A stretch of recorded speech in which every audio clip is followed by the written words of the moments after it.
So this is the Scindapsus Trebuii, or Trebuii, however you want to say it, black or dark form. And this is one that I got from, it was Green Space ID a few years ago. When it arrived, it was like, I mean, it was just maybe like a stem that looked basically dead. So it took me, obviously, a couple years to completely rehab it.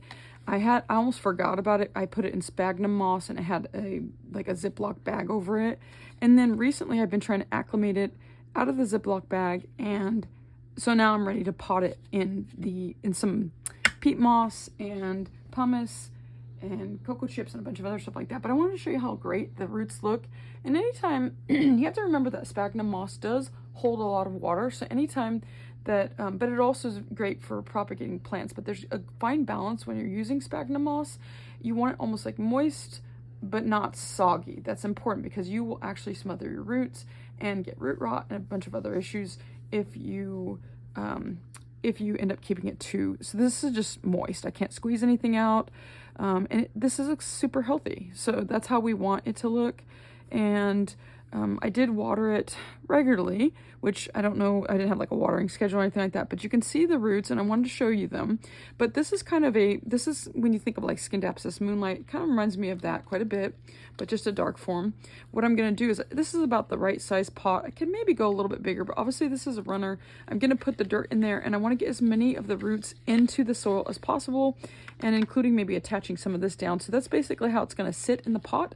When you do pot it up, you can see here once again, sometimes for just like good luck, I don't know why I do this, I just like to, you don't want to put too much sphagnum moss in there because it could actually just kind of make it a little bit waterlogged, but for good luck I do that. So now I'm going to basically fill my pot, and it's got, like I said, it's got sphagnum, it's got cocoa peat in there, it's got pumice, it's got pumice, orchid bark in there, I think. So I usually wouldn't probably, let me see if that might be too shallow. So I'll probably do a little less than that before I start backfilling it. But I'll put it about right there.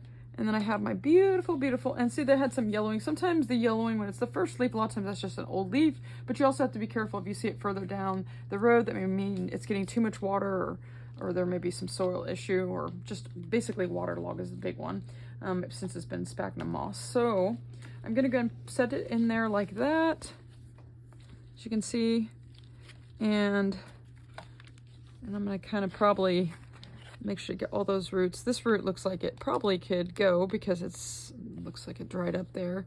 You might lose some roots along the way, but you can see that part of the stem started trying to grow some roots off of it, which some of them just look like they really needed to be. I'm pulling them off because some of them I think actually are no good anymore, but I don't usually do that. But now I'm going to basically backfill, and when I backfill, I try to keep most of the roots under, we want them under the soil, but I'm going to be watering this maybe just a little bit more often, because you got to remember, when you're going from sphagnum moss, which is super usually airy and light, the roots can go through it super easy, into now a little bit of a chunkier mix. You do have to make sure that you're not overwatering, but just may need to water a little bit more as it gets settled in. And like I said, the yellow leaf on here, I'm not worried about that. So don't fret about that if it's one of the first leaves. But if it's one of the later leaves, sometimes you do. And that's the reason why I'm transplanting it into the pot now. Because I kind of felt like it was time, and it needs to get the nutrients, and it just needs to be, in some soil. So sometimes I'll have certain plants stay in sphagnum moss for a very long time, but they're not really getting the nutrients that it needs, because this isn't a nutrient source. So it needs really that soil, or you need to be giving it some kind of liquid fertilizer or something, basically to kind of replace what it's missing in the sphagnum moss, what it's not getting from the sphagnum moss. So that's pretty much everything. I'm going to use these little red, and maybe I shouldn't fill it all the way up, but I'm trying to get as many of these roots underneath there. Sometimes you want to give it a little bit more. I probably would not do quite as much, so when I'm watering it doesn't go out the sides, but that's good enough for now. And you can also, if you wanted to do, you could cut some of this to start doing some more propagations. But probably what I'm going to do is these roots that you see here, I'm going to get these little, I have these little like pins that are specifically for plants, and I'm going to pin it into the soil. Sometimes they don't work the best, but you know, you can use a bobby pin if you want to. And for me, you can see what they look like right there. Okay, and I'm gonna go ahead and just pin some of them. You'll see what I mean if it doesn't. You want the roots to be touching the soil. Sometimes it won't take, but they're not the best for keeping it down, but they work. And then this will help to basically fill up your plant in the pot a little bit better when you see how that one's coming out.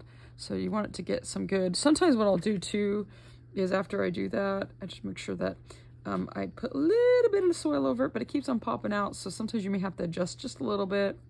But for now, that's gonna have to be good enough. But yeah, it looks not the best right now, but don't worry. I will fertilize it well, and I might even do some starts or propagations. And sometimes too, you can put, like if you're concerned about the roots sticking out, you want a little bit of sphagnum moss, not too much though, because like I said, you don't want it to get waterlogged, but you can kind of do that to kind of support it a little bit. And then usually I don't like putting it that close to the leaf, but for now, this will have to work. But yeah, hopefully this works out to be super happy in here, and I think it will.